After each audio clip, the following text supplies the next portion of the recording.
tinggal 24. Ya. Dari catatan saya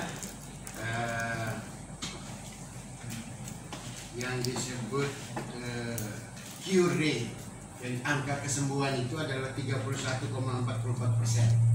Mungkin tidak beda jauh dengan angka nasional. Ya.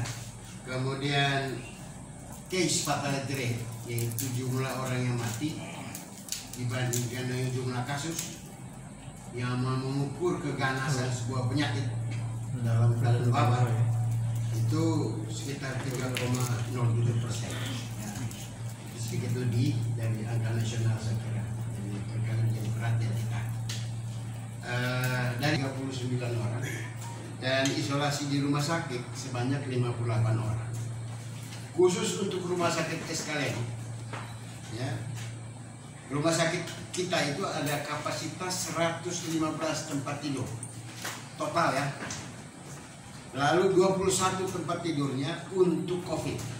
Ini semua bertekanan dalam ruangan yang bertekanan negatif. Nah, saat ini ada 21 penderita COVID plus di rumah sakit sekalian. Dengan perincian ada 11 yang 5 probable, yang ada kemungkinan kalau dulu istilahnya apa itu, sedangkan yang positif 6. Mengapa cuma 11 pasien tapi tidak semua tempat tidur dipakai? Karena ada pembatasan, yang positif tidak boleh gabung dengan yang probable, yang laki tidak boleh gabung dengan yang perempuan.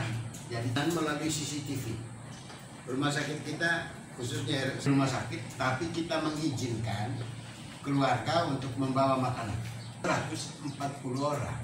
Inilah yang saya takut dengan transmisi. Ini saya perlu ingatkan. Saya bukan peringatkan. Saya perlu jelaskan kepada saudara berkaitan dengan transmisi lokal. Kalau kemarin saudara ikut saya ancam-ancam di rumah di pasar, itu bukan karena saya punya kekuasaan, bukan. Angka ini berbicara. Dan kalau ada yang pro dan kontra silakan kita berdiskusi. Saya punya tujuan adalah membatasi reproduksi rate, artinya penularan yang 1,4 itu menjadi 0,8, 0,9, karena tugas kepala daerah adalah menekan.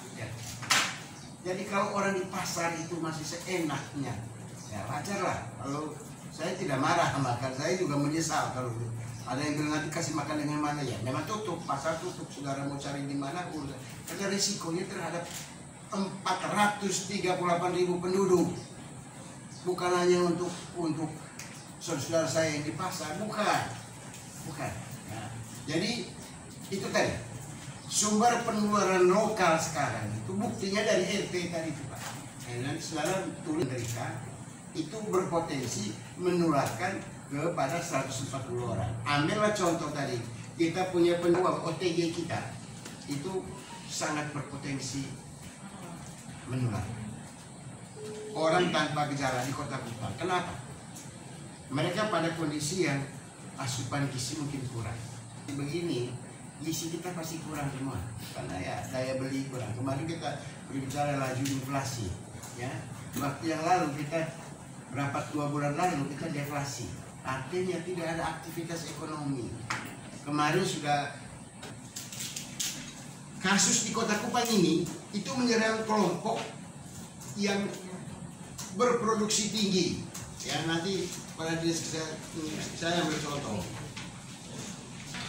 yang berumur 30, 39, 19, 29, 30, 39 adalah komponen yang terbesar dari kasus disiplin. Ya begini, tapi saudara lihat umur 19 sampai 30 itu, bahkan sampai 50, Pak, dia anggap umur muda, bebas bergerak. Jadi saudara, kita kan kuat, Pak, kita kan bukan resiko tinggi.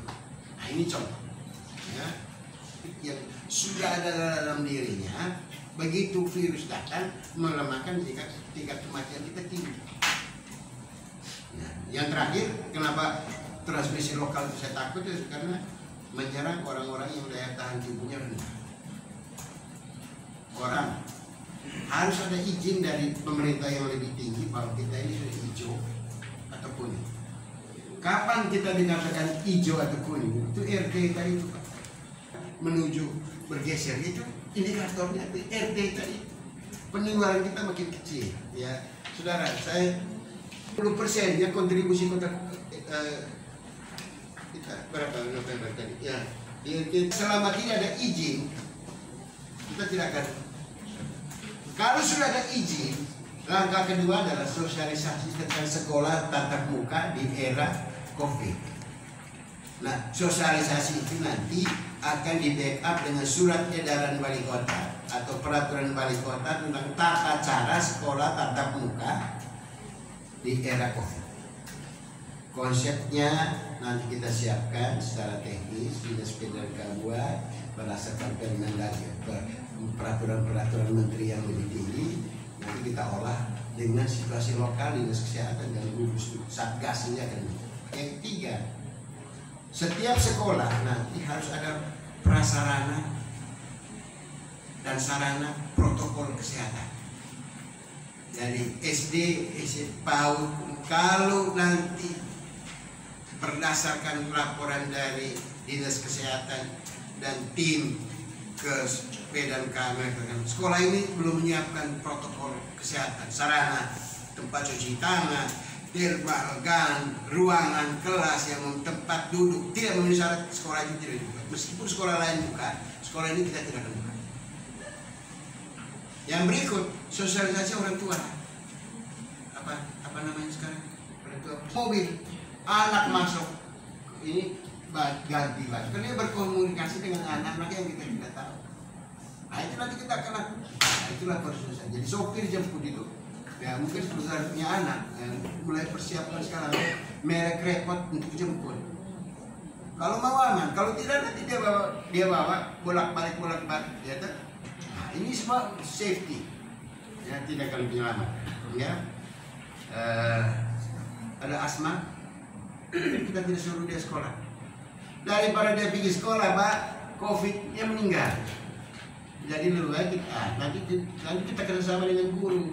Yang ini yang punya komorbid, yang punya penyakit ini, sekolahnya online. Tidak ada jalan lain. Kalau dia masuk, Pak, dia kena. Kemudian maka pemerintah akan dipersalahan. Saya tidak mau pemerintah dipersalahan. Ya. Himbauannya untuk seperti kemarin saya ngomong di pasar impres.